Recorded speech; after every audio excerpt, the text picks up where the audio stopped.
आज मैं आप लोगों के बीच समाधि पर कुछ विशेष चर्चा करने के लिए उपस्थित हुआ। समाधि जीवन का एक आवश्यक और अनिवार्य तत्व है, इसलिए कि यदि जीवन में पूर्णता प्राप्त करना चाहते हैं, यदि जीवन में असीम आनंद की अनुभूतियां प्राप्त करना चाहते हैं, यदि हम जीवन में चाहते हैं कि हम साधनाओं में सफलता प्राप्त करें, यदि हम चाहते हैं कि हम अपने इष्ट के साक्षात दर्शन कर सकें, तो इसके लिए दो तत्वों की विशेष आवश्यकता होती है। एक तो श्रद्धा,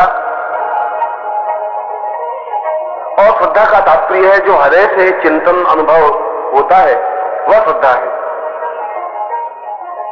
मनुष्य के शरीर को और मनुष्य के मस्तिष्क को दो संवेग विशेष रूप से संचालित करते हैं, पीड़ा यानी बुद्धि, श्रद्धा यानी भाव पक्ष। और बुद्धि अपने आप में कुतर्क पैदा करती है, पथभ्रष्टता देती है, आदमी को नवीन प्रकार के विचार और ऐसे विचार जो उसको रास्ते से हटा सकते हो निरंतर प्रदान करती रहती है। क्यों हुआ, ये कैसे हुआ, ये उचित नहीं है, ये गलत है। जो कुछ भी हम कुतर्क कर सकते हैं वह सब बुद्धि के माध्यम से ही संभव है। यदि मैं प्रश्न करूं कि ईश्वर होता है, तो ईड़ा तुरंत कहती है कि कहां है, मेरे सामने उपस्थित किया जाए। या ईश्वर का अस्तित्व है भी या नहीं, ईश्वर जैसी कोई चीज नहीं होती है, ये सब बकवास है।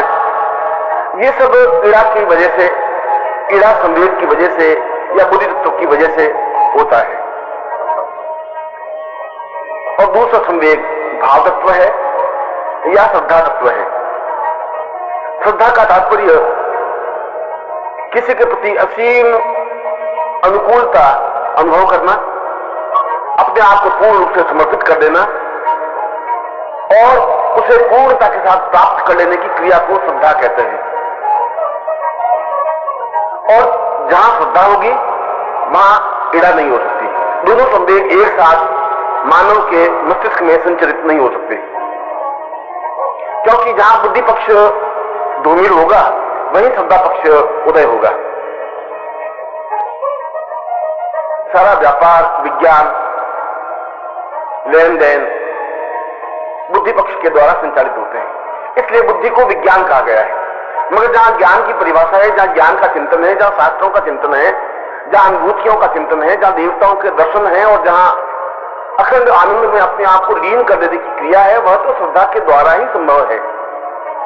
और जहां श्रद्धा है वहां ईश्वर दर्शन है, ईश्वर चिंतन है, अनुभूतियां हैं, पूर्णता है, सफलता है और असीम आनंद है। इसलिए यह मानव पर निर्भर है कि वह बुद्धि पक्ष को धीरे धीरे धूमिल करता रहे। यद्यपि उसके जीवन में इन दोनों का सामंजस्य और समन्वय आवश्यक है। दुनियादारी के लिए, व्यापार विनिमय के लिए, घर चलाने के लिए, समाज में अपने आप को एडजस्ट करने के लिए बुद्धि पक्ष की आवश्यकता है।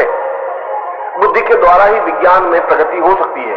जहां क्यों प्रश्न पैदा होता है वहां पर खोज होती है, शोध होता है और शोध अपने आप में विज्ञान को जन्म देता है। परंतु बुद्धि पक्ष अपने आप में संपूर्ण मानवता नहीं है, उसका एक भाग है, या मैं कहूं कि जीवन का एक छोटा सा भाग है। छोटा सा भाग इसलिए कह रहा हूं कि बुद्धि केवल जीवन को सुख प्रदान कर सकती है, विज्ञान को उत्पन्न कर सकती है। हेलीकॉप्टर बन सकता है, हवाई जहाज बन सकती है, टेलीफोन बन सकता है, सुख सुविधा के साधन बन सकते हैं। मगर सुख सुविधाओं के साधन से आनंद की अनुभूति हो यह आवश्यक नहीं है। मन में तृप्ति सी हो ऐसा जरूरी नहीं है। मन में तृप्ति तो आध्यात्मिक चिंतन से, आध्यात्मिक विचार से ही संभव है।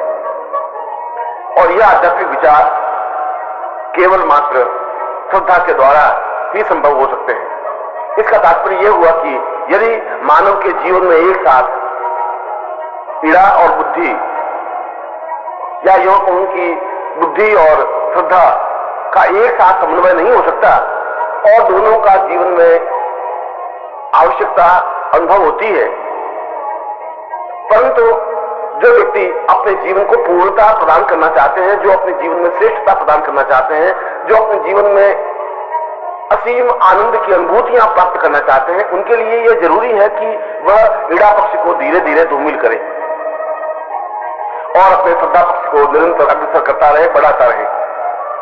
श्रद्धा पक्ष को बढ़ाने के लिए गुरु, इष्ट देवता, ध्यान, धारणा और वे सारी चिंतन विचार प्रक्रियाएं हैं जिसके माध्यम से हम अपने अंदर उतर सके, प्रवेश कर सके।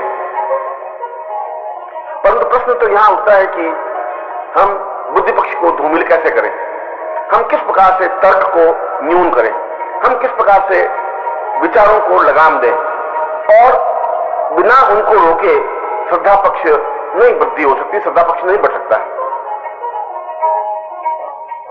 और इसके लिए आवश्यक और अनिवार्य तत्व है कि हम समाधि के माध्यम से उस बुद्धि पक्ष को धूमिल करें। धूमिल शब्द मैं इसलिए प्रयोग कर रहा हूं कि जहां बुद्धि पक्ष अपने आप में पीछे की ओर खड़ा होगा, वही श्रद्धा पक्ष आगे की ओर अग्रसर होगा, और जहां श्रद्धा है वहां सुख है, वहां सौभाग्य है, वहां संतोष है, वहां पूर्ण मानसिक तृप्ति है, वहां किसी प्रकार का तनाव नहीं है, वहां किसी प्रकार का दुख नहीं है, दैन्य नहीं है, अभाव नहीं है, कष्ट नहीं है, पीड़ा नहीं है। एक असीम आनंद की अनुभूतियां हैं, और असीम आनंद की अनुभूतियों के लिए यह जरूरी है कि हम तर्क को, हम अपनी बुद्धि को धूमिल करें, पीछे रखें और अपने आप को श्रद्धा के साथ आगे की ओर कदम बढ़ाएं। संसार की सबसे जटिल और कठिन मशीन मानव मस्तिष्क है, और यह अपने आप में इतना पेचीदा है कि हर क्षण निरंतर गतिशील रहता है, और यह गतिशील रहता है विचारों से, भावनाओं से, प्रक्रियाओं से। ऐसा एक भी क्षण नहीं होता जब दिमाग ने सोचना बंद कर दिया हो या मस्तिष्क में किसी प्रकार का विचार नहीं हो। और जब तक दिमाग में विचार रहेंगे तब तक बुद्धि बराबर पुष्ट होती रहेगी। जब तक दिमाग में विचार पैदा होते रहेंगे तब तक कुतर्क जन्म लेते रहेंगे। जब तक दिमाग में विचार और भावनाएं अग्रसर होती रहेंगी तब तक व्यक्ति कई प्रकार के संदेह, शक अपने सामने खड़े करता रहेगा। इसके लिए जरूरी है कि हम कुछ ऐसा उपाय करें जिसकी वजह से मस्तिष्क को आराम मिल सके, विश्राम मिल सके, कुछ क्षणों के लिए वो कार्य करना कम करे। विज्ञान की परिभाषा के अनुसार मस्तिष्क एक सेकंड में 3 लाख विचारों को जन्म देता है और छोड़ देता है। 3 लाख विचार एक साथ संचलित होते हैं, उनमें से कुछ बिंदु वो पकड़ लेता है, कुछ बिंदुओं को छोड़ देता है। परंतु प्रश्न ये नहीं है कि उसने कितने बिंदु पकड़े या कितने विचार छोड़े, प्रश्न यह है कि उस मस्तिष्क पर कितना अधिक बोझ है। 3000 और 3 लाख अगर विचार एक साथ प्रहार करेंगे तो मस्तिष्क अपने आप में कमजोर और कुतर्क बनेगा ही।